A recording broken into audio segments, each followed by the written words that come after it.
Today I'm going to be making a Southern Pecan Praline Cake with butter sauce. This was recommended to me from @SammyBoyd999 on Twitter. So the first thing I'm going to do is give you the ingredients. You need for the cake, you need 1 box butter pecan cake mix.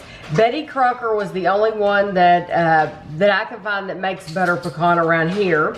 You need 1 tub of coconut pecan frosting. You need 4 eggs, 3/4 cup oil, 1 cup water, and 1/2 cup chopped pecans. Then for the sauce, you need a can of sweetened condensed milk, 2 tablespoons of butter, and another 1/2 cup chopped pecans. So the first thing you want to do is preheat your oven to 350 degrees.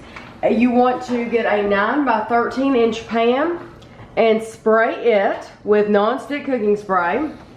And then in your mixing bowl for your stand mixer, you are going to put all the ingredients for your cake except for the pecans. So you have your cake mix, your oil,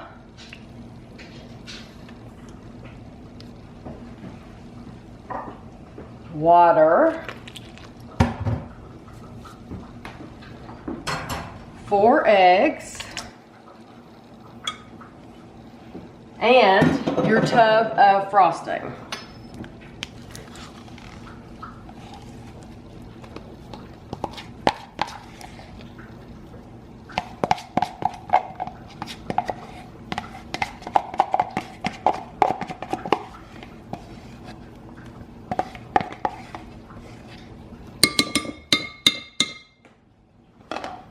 Now you're gonna mix this well.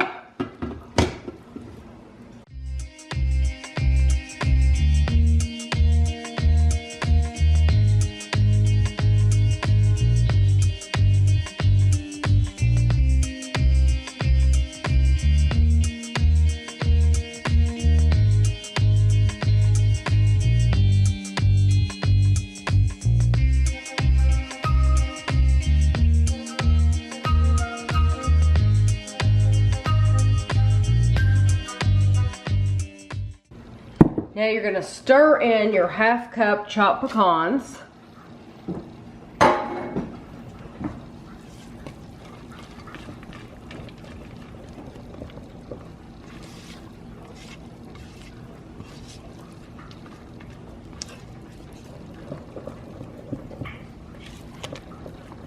And pour this entire mixture into your cake pan.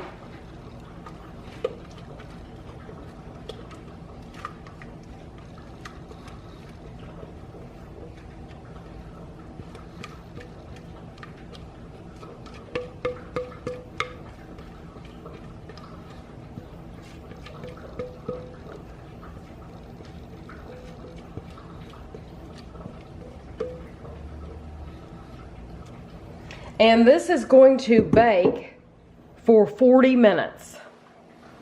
So this is how the cake looks. It was a little puffed up and then it has set for actually 20 minutes. That was not in the directions, that's just how long I let it set. So you want to go ahead and cut this.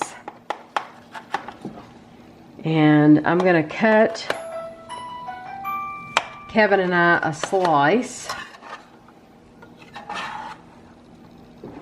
This is how it looks in the center. And I'm just gonna, sometimes it's easier to get it with the fork. Okay, so that looks really nice. So what you want to do now is you want to get your sauce going. You're gonna take your 2 tablespoons of butter and put it on your heat, and you're gonna melt your butter.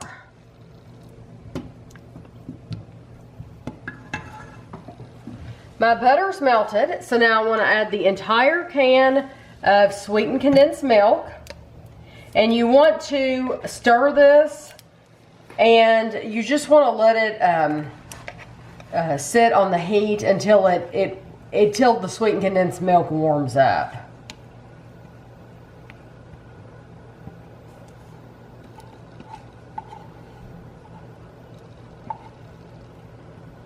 Okay, so this is warmed completely.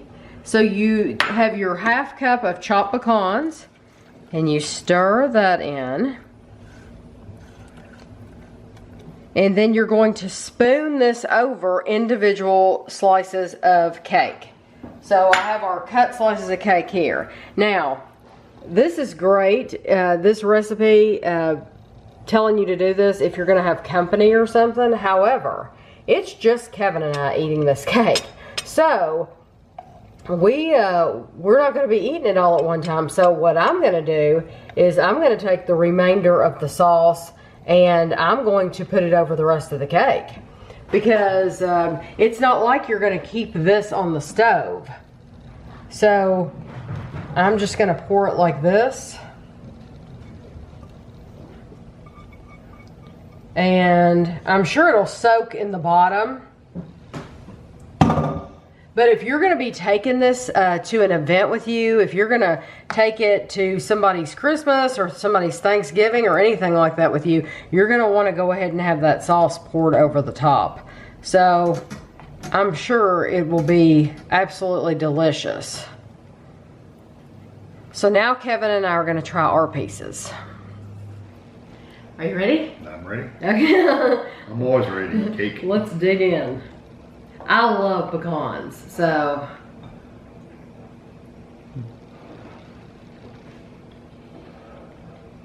Oh wow. You can really taste the pecans too. That's incredible. And it does have a buttery flavor. Isn't that weird? That is delicious.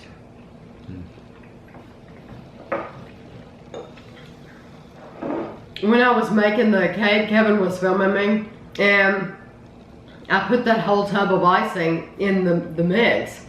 And Kevin, that surprised him because he hadn't seen that before. And so, I mean, it even says in the directions, don't forget your icing. You want to add that too. Because most people aren't used to adding the icing in with the cake mix. Yeah, it's really good though. Mm-hmm. Very sweet, full of pecans. I mean, you can really taste the pecans. That is an incredibly sweet cake. Mm-hmm. And I like it warm. It's a little warm right now. Mm-hmm. I wonder what it's going to be like cooler. It'll be different. I think it'll be good. It'll be really good, but I think the sauce will thicken up some on the top. Yes. And make it more sugary maybe. Right. Really, really good. Yeah, and I know people take this cake places because I told my aunt I was making this, and she said that she had this cake. Somebody had brought it to Thanksgiving or something like that. So I told Kevin, I said, they had to have gone ahead and poured the sauce over the whole cake to have brought it to an event. Yeah, you couldn't have done it individually slices. Right, exactly. So that's the only thing with the directions that I think if you're making this cake, I think you could safely pour this over the top of it and it would be fine. And if you wanted to, you could poke holes with a skewer of some kind. You could. All through the top before you poured the sauce over. That way the sauce can sink into the cake. You could. You could do that as well. You don't have to, but you could. Mm-hmm. But that is really good. Did you say where you got it from? Well, at Sammy Boyd 999 is the one who recommended it to me, but the recipe is actually from, because everyone always wants me to write the directions in the description below, and I just don't have time for that. That's why I try to go over every little thing that I do. And then I figure if you want to know, you can write it down, because sometimes I'll go back to my own recipes and I will write it down as I say it. That's just how it's just easier for me. But this recipe is from www.thecountrycook.net. Thecountrycook.net. And there is a search bar there. And you can do a search for Southern Pecan Praline Cake. And you don't even have to put with butter sauce. But this is the one with butter sauce. And you click on it. And you can actually print out the recipe just like we did. And it's that easy. So thank you so much for recommending this. I think this is absolutely delicious. Very good. This is one that you would definitely want to take, and it would feed a lot of people. I don't know if it It tells. says 12 servings. 12 servings. Okay, so That's some pretty good slices. Yeah, So you yeah. can probably make them smaller. Yeah, I think you could make smaller and feed a lot more people with it. But it's absolutely delicious. I love everything about it. Really good. So I hope you all enjoyed it too, and thanks for watching.